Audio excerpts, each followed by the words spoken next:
انسان کی زندگی میں کچھ چیزیں ایسی ہوتی ہیں جن کے بغیر زندگی گزر نہیں سکتی۔ اتنی دیر تک جتنی دیر تک وہ چیز اس کے پاس موجود ہوتی ہے اسے نہ اس بات کا ادراک ہوتا ہے نہ احساس ہوتا ہے، لیکن جب وہ چیز اس کے پاس سے رخصت ہو جاتی ہے، اس کے پاس کسی وجہ سے خدا نہ خواستہ وہ چیز موجود اور محفوظ نہیں رہتی، پھر اسے احساس ہوتا ہے کہ ایک بہت بڑی نعمت تھی میرے پاس، وہ مجھ سے چلی گئی۔ ہماری زندگی کے اندر بہت ساری ایسی چیزیں ہیں کہ اگر وہ ہم سے رخصت ہو جائیں، خدا نہ کرے، تو پھر ہمیں بڑی شدت سے احساس ہوگا کہ یہ نعمت کتنی بڑی ہے۔ آپ قوس و قزح کے رنگ دیکھتے ہیں، دھوپ اور چھاؤں میں لوگوں کے چہروں کو ملاحظہ کرتے ہیں، آپ اپنے بچوں کو محبت کی نظر سے دیکھ کر دل کو ٹھنڈا کرتے ہیں، آپ اپنے ماں باپ کو محبت کی نظر سے دیکھ کر کامل حج کا ثواب حاصل کرتے ہیں، قرآن مجید کی زیارت کر کے آپ اپنے دل میں بہت سارا سرور محسوس کرتے ہیں، لیکن یہ ساری نعمتیں اتنی دیر تک آپ کے پاس ہیں جب تک آپ کے پاس آنکھ کی نعمت موجود ہے۔ اگر یہ رخصت ہو جاتی ہے نا، اگرچہ اتنی ساری نعمتوں میں یہ ایک نعمت ہے، لیکن آپ آنکھ نہیں ہے تو آپ کو تو اپنوں کا احساس بھی نہیں، آپ تو اپنوں کے چہرے بھی دیکھ نہیں پائے۔ کوئی بھی نعمت جو آپ کے پاس ہے، آپ کبھی محسوس کریں کہ اگر اس نعمت کا وجود ہمارے پاس نہ ہوتا تو ہماری کیفیت کیا ہوتی۔ یہ سانس ہے، ہم دو دفعہ سانس کا استعمال کرتے ہیں، ایک دفعہ اندر جاتی ہے اور ایک دفعہ باہر آتی ہے۔ اگر اندر نہ جائے تو بھی مسئلہ ہے، چلی گئی ہے لوٹ کر باہر نہ آئے تو بھی بہت بڑی مشکل ہے۔ تو اس کا اندر اور باہر جانا یہ زندگی کا احساس ہے۔ اگر کبھی سانس اکھڑنے لگے اور آپ کے سینے میں آپ کی سانس اٹکنے لگے تو ایک بہت بڑی تشویش ہے، ایک بہت بڑی آکسیجن ہے، پوری طرح سے انسان کو قید کر دیا جاتا ہے، اور وہ کہتا ہے کہ میرا تو سارا وجود سلامت ہے، ہاتھ کام کر رہے ہیں، پیر کام کر رہے ہیں، آنکھیں کام کر رہی ہیں، زبان کام کر رہی ہے، سب کچھ ٹھیک ہے، صرف سانس اکھڑ گئی ہے۔ تو انسان محسوس کرتا ہے کہ یہ ساری چیزیں سلامت ہونے کے باوجود میرے کسی کام کی نہیں۔ آپ کے پاس جتنی بھی نعمتیں ہیں ان کو اگر آپ شمار کریں تو کبھی آپ کہیں گے کہ ساری نعمتوں میں آنکھ زیادہ ضروری ہے، کبھی کہیں گے کان زیادہ ضروری ہے، کبھی کہیں گے زبان زیادہ ضروری ہے، کبھی کہیں گے دل زیادہ ضروری ہے، کبھی کہیں گے روح زیادہ ضروری ہے، لیکن میں آپ سے عرض کروں ان ساری چیزوں کے بغیر گزارا ہو سکتا ہے، رسول کائنات کی غلامی کے بغیر گزارا نہیں ہوتا۔ کیوں؟ اس لیے کہ اگر حضور کی شفقت نہ ہو، نبی پاک علیہ السلام کی رحمت نہ ہو، وہ ابن القیم نے ایک جگہ پہ کہا تھا کہ یہ حضور نے ہمیں انسان بنایا ہے، یہ نبی پاک علیہ السلام نے انسانیت کے اسباق پڑھائے ہیں، اخلاقی رویے کیا ہوتے ہیں حضور نے بتلائے ہیں، اگر حضور کا کرم نہ ہوتا تو انسان ایک دوسرے کو کاٹ کے کھاتا۔ یہ حضور نے بتلایا ہے کہ تم نے کس طرح زندگی کو گزارنا ہے۔ محبوب کریم علیہ السلام کا وجود نور ایک ایسی چیز ہے کہ اگر وہ کائنات سے معاذ اللہ سائڈ پہ کر دیا جائے تو اس کائنات کا قائم رہنا کسی صورت بھی ممکن ہے ہی نہیں۔ اسی لیے تو اقبال نے کہا تھا کہ ہو نہ یہ پھول تو بلبل کا ترنم بھی نہ ہو، چمن دہر میں کلیوں کا تبسم بھی نہ ہو نہ یہ ساقی تو پھر میں بھی نہ ہو، خم بھی نہ ہو، اور بزم توحید بھی دنیا میں نہ ہو، تم بھی نہ ہو۔ وہ بڑی بات کہہ گئے ہیں، میں نے بھی اس کو کوئی نہیں کھولنا، کہتے ہیں بزم توحید بھی دنیا میں نہ ہو، تم بھی نہ ہو، خیمہ افلاق کا استادہ اسی نام سے ہے، اور نبض ہستی تپش آمادہ اسی نام سے ہے۔ تو اقبال پھر ہمیں کرنا کیا ہے؟ کہنے لگے کرنا آپ کو یہ ہے کہ قوت عشق سے ہر پست کو بالا کر دے اور دہر میں اسم محمد سے اجالا کر دے، یہ کرنے کا کام ہے۔ اس رستے پہ آپ چل پڑیں میرے بھائی۔ پہلی امتوں کے آپ تذکرے پڑھ لیں، کتابوں میں موجود ہیں، سورہ آراف کو دیکھ لیں، اس میں بہت ساری چیزوں کا تذکرہ کر دیا گیا ہے، اور بھی قرآن مجید کی بے شمار صورتیں ہیں، آپ ان کو دیکھ لیں، اس پر غور کر لیں۔ جب قومیں نہیں مانتی تھی، انکار کرتی تھیں، تو اللہ تبارک و تعالیٰ انہیں تباہ کر دیتا تھا۔ بات نہیں مانی، ختم ہو گئی۔ ایک مقصد ہے نا جس کے لیے کسی چیز کو بنایا گیا، تو مقصد تخلیق انسانیت کیا ہے کہ وما خلقت الجن والانس الا لیعبدون، جنوں اور انسانوں کو اللہ نے اپنی عبادت کے لیے پیدا کیا، اور ان کو جب عبادت کی دعوت دی گئی، جب انہیں پیغام دیا گیا اللہ تعالیٰ کی توحید کا، انہوں نے نہیں مانا، تو جس مقصد کے لیے بنایا تھا جب اس طرف ہی نہیں آئے۔ یہ پنکھا لگایا جاتا نا ہوا کے لیے، تو اگر پنکھا ہوا نہ دے تو اس کا کوئی چھت پہ کام ہے؟ اس کو اتار کے تو آپ سکریب والے کے پاس بھیج دیں گے، بھی ختم ہو گئی بات۔ تو مقصد جو تھا نا اللہ کی عبادت تھی، تو جب قومیں اللہ کی عبادت کی طرف نہیں آئیں تو اللہ نے انہیں تباہ کر دیا اور صفحہ ہستی سے مٹا دیا۔ اللہ تعالیٰ کے پیارے محبوب علیہ السلام نے کفار مکہ کو، قریش کو، عالم عرب کو، عالم انسانیت کو دعوت دی، وداعیا الی اللہ باذنہ وسراجا منیرا۔ اس منصب پر فائز ہو کر حضور نے دعوت دی۔ جب انہوں نے دعوت کا انکار کیا، حضور نے انہیں عذاب سے ڈرایا، اللہ کے عذاب سے، چونکہ حضور نذیر ہیں۔ انہوں نے یہ کہا کہ اگر آپ کہتے ہیں نا کہ ہم پر عذاب آئے گا، تو پھر آپ وہ عذاب لے آئیں، ہم پہ آئے۔ جب کوئی آدمی منہ سے تباہی مانگے، جب کوئی شخص اپنے منہ سے یہ کہے کہ کر لیں جو ہوتا ہے معاذ اللہ، تو اگر تو سامنے والا کمزور ہو تو شاید وہ کچھ نہ کر سکے، لیکن یاد رکھنا کئی دفعہ کمزور ہوتا ہے تو کچھ نہیں کرتا، تو کئی دفعہ مہربان بڑا ہوتا ہے، رحمان اور رحیم کئی دفعہ کرم نوازی کرتا ہے۔ جب انہوں نے کہا نا کہ لائیں وہ عذاب ہے محبوب جس کا آپ وعدہ کرتے ہیں، تو اللہ نے کیا فرمایا؟ فرمایا وما کان اللہ لیعذبہم وانت فیہم۔ محبوب رب کی یہ شان ہی نہیں کہ انہیں عذاب دے، کیوں؟ اس لیے کہ آپ ان کے درمیان موجود ہیں۔ اے محبوب علیہ السلام، اللہ کی یہ شان نہیں کہ انہیں عذاب دے اس حال میں کہ آپ ان کے درمیان موجود ہیں۔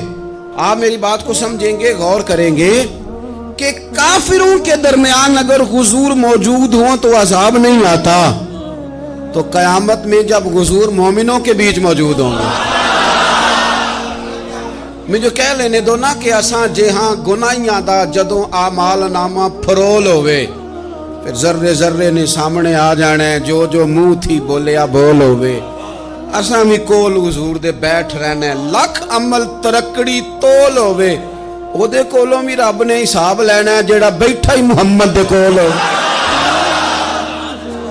صلی اللہ تعالی علیہ وسلم، او دے کولوں بھی رب نے حساب لینا ہے جیڑا بیٹھا ہی محمد دے کول ہوئے، جس کو کہتے ہیں قیامت حشر، جس کا نام ہے، جس کو کہتے ہیں قیامت حشر، جس کا نام ہے۔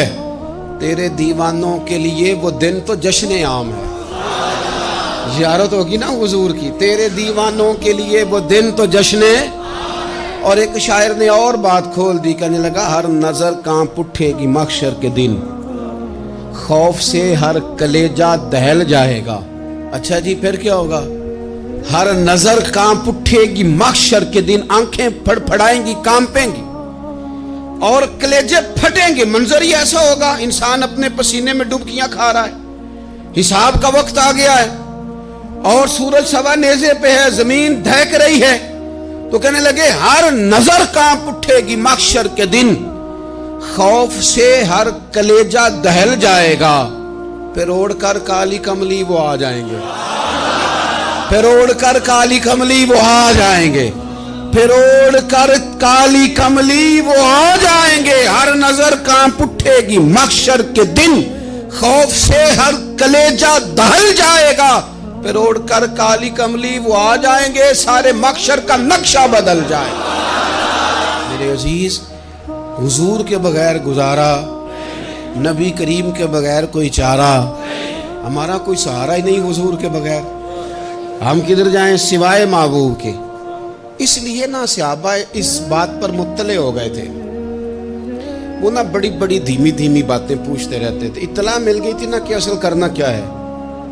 تو جو رازدار لوگ ہوتے ہیں نا، وہ پھر دھیمے دھیمے راز کی باتیں کرتے ہیں، حضرت انس بن مالک حضور کے خادم تھے. اماں نے دے دیا تھا حضور کی بارگاہ میں. کہتے ہیں میں 10 سال مدینے میں حضور کی نوکری کرتا رہا, تو قریب سے دیکھا تھا نا سارا کچھ. بہت ساری احادیث ان سے مروی ہیں, بڑی چیزوں کو دیکھا تھا. تو ہم سیانے ہو گئے, باتیں سمجھ گئے, قریب رہنے والے لوگ.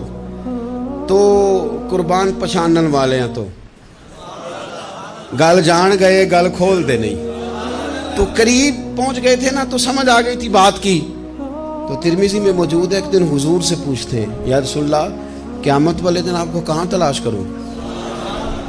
یعنی حضور علیہ السلام سے پوچھتے ہیں حضور میں نا قیامت والے دن, بھئی بات تو یہ نا کہ اعمال ٹھیک کیا جائے, معاملات پر توجہ دی جائے, عبادات کا خیال کیا جائے, جو ہمارے ذمہ ڈیوٹیاں ہیں وہ پوری کی جائیں.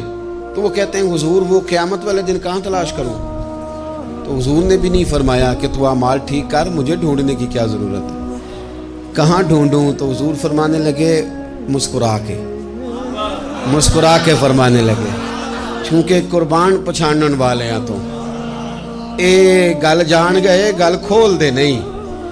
حضور علیہ السلام سے کہا یا رسول اللہ میں نہ قیامت والے دن کہاں تلاش کروں. تو حضور فرمانے لگے حوض کوثر پہ.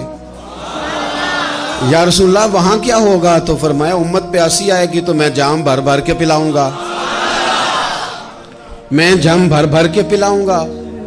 ایسا کی تیری خیر تیرے میں کدے کی خیر, ایسی پلا کہ جس کا نشہ عمر بھر رہے. اور ایک نے کہا تھا کہ طیبہ سے منگائی جاتی ہے, سینوں میں رچائی جاتی ہے, توحید کی میں پیالوں سے نہیں نظروں سے پلائی جاتی ہے. حضور صلی اللہ علیہ وسلم نے فرمایا حوض کوثر پہ بھی جام پلائیں گے. سیانے بڑے تھے حضرت انس اور بلا ہمارا کر رہے تھے. یہ حضور سے پوچھ کے نا تو ہمیں ایڈریس بتا رہے ہیں, کیونکہ حدیث روایت کر دی نا تو ہمیں ایڈریس سمجھا دیے, پتے بتا دیے کہاں پہنچنا ہے, ساری جگہ سمجھا دی. چلیں جدید دور آ گیا ہے, انہوں نے لوکیشن بتا دی کہاں کر کے نا کس جگہ جا کے سٹاپ کرنا ہے کام. یا رسول اللہ وہاں ملاقات نہ ہوئی تو حضور نے فرمایا پھر پل صراط پہ آنا. یا رسول اللہ وہاں کیا ہوگا. فرمایا امت گزر رہی ہوگی اور میں دعائیں مانگ رہا ہوں گا, رب سلم امتی رب سلم امتی, یا اللہ میری امت کو سلامتی سے گزار دے. تو وہاں آ جانا, میں دعائیں وہاں مل جاؤں گا. قربان جائیں. فاضل بریلوی بول پڑے, کہنے لگے خدا کی رضا چاہتے ہیں دو عالم, خدا چاہتا ہے رضائے محمد. اجابت کا جوڑا عنایت کا سہرا, دلہن بن کے نکلی دعائے محمد. اجابت نے جھک کر گلے سے لگایا بڑی ناز سے جب دعائے محمد. رضا اب پل سے وجد کرتے گزریے کہ ہے رب سلم دعائے محمد صلی اللہ. تو عرض کی یا رسول اللہ وہاں ملاقات نہ ہوئی تو. میں نے کہا وہ ہمیں لوکیشن سمجھا رہے تھے, انہیں تو پتا تھا پہلے ہی. ایک قربان پچھانن والے ہیں تو ایک گل جان گئے گل کھول دے نہیں. تو وہاں نہ ملاقات ہوئی تو حضور نے فرمایا پھر میزان عمل پہ آنا. یا رسول اللہ وہاں کیا ہوگا. فرمایا امت کے عمل تول رہے ہوں گے اور میں ان کے لیے دعائیں کر رہا ہوں گا. میں نہیں جا سکا کبھی بچوں کے ساتھ پیپر دلوانے, استاد کو اجازت نہیں دیتے, کہتے ایک ایگزامینر اور آئے گا کوئی, جس نے پڑھایا ہو اسے اجازت نہیں کہ تو جا. ابا جی کو اجازت نہیں ہوتی کہ وہ ایگزامینیشن ہال میں جائے, وہاں تو کوئی اور لوگ آتے ہیں. یہ بھی عجیب سبق ہے نا کائنات کا کہ سارے تعلیم و تربیت کے اسباق بھی حضور پڑھائیں, رنگ بھی سارا حضور ہی بتائیں, اور قبر کے سوالات بھی سارے ہمیں حضور بتا دیں, اور جب پیپر ہونے لگے تو سرانے بھی کھڑے ہو جائیں. تو پھر کہہ لینا ایک دفعہ پھر کہ وہ دے کولوں کی رب نے حساب لینا, جیڑا بیٹھا ہی محمد دے کولوں, وہ دے کولوں کی رب نے حساب لینا. میرے عزیز ہمارا گزارا نہیں حضور کے بغیر. لوگ اصل میں نا ہمارا مسئلہ نہیں سمجھتے, ہمارا مسئلہ کچھ اور ہے. لوگ ہمیں نا بلا وجہ پریشان کرتے ہیں, کبھی جھنڈے سے, کبھی ڈنڈے سے, کبھی جھنڈی سے, کبھی کسی شے سے, کبھی کسی شے سے. کبھی کہتے ہیں وہ نعت اونچی پڑھ لی, کبھی کہتے ہیں سلام اونچا پڑھ لیا, کبھی کہتے ہیں وہ جھنڈیاں لگا دیں. میں نے کہا آپ کی بات بھی ٹھیک ہے, پر ہمارا مسئلہ تو سمجھو نا, ہمارا گزارا نہیں نا بھائی. جو کسے دا عاشق ہووے او گل اسے دی, 100 مکر بہانے کر کے میں پوچھے میاں صاحب نو مزار تے جا کے کہ مکر کرنے ٹھیک نے؟ تساں کہنا مکر کردا ہے تے حضور ٹھیک نے؟ تے مینوں لگدا ہے کہ پولا جان دے سے پے کہ سونا راضی کرنا ہوئے تے موڑ ٹھیک نے۔ حضور نے ایک دن کہا تھا، حضرت ابو سعید خدری نے کہا یا رسول اللہ، آپ قرآن پاک کی تلاوت کر رہے تھے، قرآن پاک بڑا سونا پڑھتے تھے نا، تو نبی کریم نے سن لیا، اب کیا کریں، دلیل دیں گے تو بات مضبوط ہو جائے گی۔ حضور نے سن لیا تو بعد میں فرمایا ابو سعید تو بڑا سونا قرآن پڑھتا ہے، رب کے علاوہ کسی کو دکھا کے عبادت کرنی جائز ہے؟ حضرت ابو سعید خدری کہنے لگے سن رہے ہیں، مجھے پتہ نہیں تھا آپ سن رہے ہیں، ورنہ میں نے تو اور بنا بنا کے پڑھنا تھا۔ اب تو مان جاؤ نا، جو کسے دا عاشق ہوے گل اسے دی کرد ہے، 100 مکر بہانے کر کے، 100 مکر بہانے کر کے او دہی مرنے مرد ہے۔ میرے عزیز ہماری مجبوری ہے، لوگ اس بات کو سمجھتے نہیں، ہماری مجبوری ہے، حضور کا میلاد ضروری ہے، لوگ سمجھتے نہیں بات کو، اس لیے بلا وجہ رٹا ڈال کے بیٹھتے ہیں۔ بھئی ہم نے تو کوئی رٹا ڈالنا نہیں، نہ سیاست کا، نہ دولت کا، نہ اقتدار کا، نہ کسی اور چیز کا۔ سیاست دے جھگڑے اساں چھوڑ دیتے، اتنے محبت دا جھگڑا ہے، یہ چھڑا کوئی نہیں سکتا۔ تو میرے عزیز ہمارا حضور کے بغیر گزارا، اور نبی پاک علیہ السلام کے بارے میں رب فرماتا ہے وَلَسَوْفَ يُعْطِيكَ رَبُّكَ فَتَرْضَىٰ، محبوب میں آپ کو اتنا دوں گا کہ آپ اپنے رب سے راضی ہو جائیں گے۔ کیا کروں میں اب، یہ آیت اتنی شاندار ہے۔ حضرت امام زین العابدین رضی اللہ تعالیٰ عنہ سے کسی بندے نے کہا قرآن پاک میں سب سے زیادہ امید والی آیت کون سی ہے؟ اس کا خیال تھا لا تقنطوا من رحمت اللہ کہیں گے، اللہ کی رحمت سے نا امید نہ ہونا۔ اس نے کہا حضور سب سے امید والی آیت بتائیں، وہ کہتا میرے ذہن میں تھا کہ یہ والی آیت پڑھیں گے۔ تو امام زین العابدین رضی اللہ تعالیٰ عنہ فرمانے لگے سب سے امید والی آیت ہے وَلَسَوْفَ يُعْطِيكَ رَبُّكَ فَتَرْضَىٰ، رب کہتا ہے محبوب اتنا دوں گا کہ آپ اپنے رب سے راضی ہو جائیں گے۔ آیت نازل ہو گئی تو حضور پتہ کیا فرماتے ہیں صحابہ سے؟ فرماتے ہیں رب کہتا ہے حبیب تجھے راضی کرنا ہے، اور جب تک میرے سارے غلام جنت میں گئے نہ میں نے اللہ سے راضی ہونا ہی نہیں، میں نہیں راضی ہوتا اللہ سے، سارے جائیں گے تو تب تو میں تو کہتا ہی رہوں گا نا قربان پچھانن والے آتا، او گل جان گئے پر گل کھول دے، او گل کھول دے نہیں، پتہ چل گیا بات کا۔ حضور کے بغیر گزارا، حضور کے بغیر کوئی چارہ ہی نہیں۔ اور خود حضور کیا فرماتے ہیں، یہ سنن ابن ماجہ ہے، میرے رسول پاک صلی اللہ تعالیٰ علیہ وسلم ارشاد فرماتے ہیں، حدیث کے راوی حضرت ابو موسیٰ اشعری رضی اللہ تعالیٰ عنہ، حضور فرماتے ہیں کہ اللہ نے مجھے اختیار دیا۔ یا رسول اللہ کس بات کا؟ فرمایا رب نے اختیار دیا میں چاہوں تو آدھی امت بغیر حساب کے جنت چلی جائے، اور میں چاہوں تو اللہ سے اختیار لے لوں کہ یا اللہ مجھے شفاعت کا حق دے، میں سفارش کرتا جاؤں اور تو انہیں معافی دیتا جائے۔ یہ مجھے اختیار دیا اللہ تعالیٰ نے۔ تو حضور کیا فرماتے ہیں؟ فرماتے ہیں وہ آدھی امت والا سودا نہیں میں نے قبول کیا، میں نے نہ شفاعت لی ہے کیونکہ یہ عام تر ہے اور یہ کفایت کرنے والی ہے، یہ عام بھی ہے اور کفایت کرنے والی بھی ہے۔ اور حضور نے یہ لفظ کہے، یہ سنن ابن ماجہ کتاب الزہد دیکھیے گا، اس میں روایت مل جائے گی۔ حضور فرماتے ہیں یاد رکھو تمہارا کیا خیال ہے کہ میری یہ شفاعت پرہیزگاروں کے لیے؟ خود جملہ استفہامیہ سے بات کرتے ہیں، تمہارا کیا خیال ہے کہ میری یہ شفاعت جو قیامت میں سفارش کروں گا تو پرہیزگاروں کی کروں گا؟ حضور فرماتے ہیں نہیں، میں قیامت میں گناہگاروں کی سفارش کروں گا، میں گناہگاروں کی سفارش کروں گا، گناہگاروں کے لیے عرض کروں گا اللہ کی بارگاہ میں۔ کچھ دن پہلے میں کہیں پڑھ رہا تھا، کسی کا مضمون اس نے تشبیہ کس طرح کی دی ہے مجھے پتہ نہیں، لیکن لکھ دی بات، کہنے لگے ایک وکیل ہوتا ہے ایک شفیع ہوتا ہے، ایک وکیل ہوتا ہے ایک، حضور وکیل نہیں ہمارے، حضور ہمارے شفیع ہیں، شفاعت کرنے والے ہیں۔ وکیل یہ کہتا ہے جج صاحب سے کہ یہ جس کا میں وکیل ہوں نا اس نے نا غلطی کوئی نہیں کی، اسے معاف کر دیں۔ وکیل یوں بحث کرتا ہے، کہتا ہے اس نے کیا ہی نہیں، جرم معاف کرے۔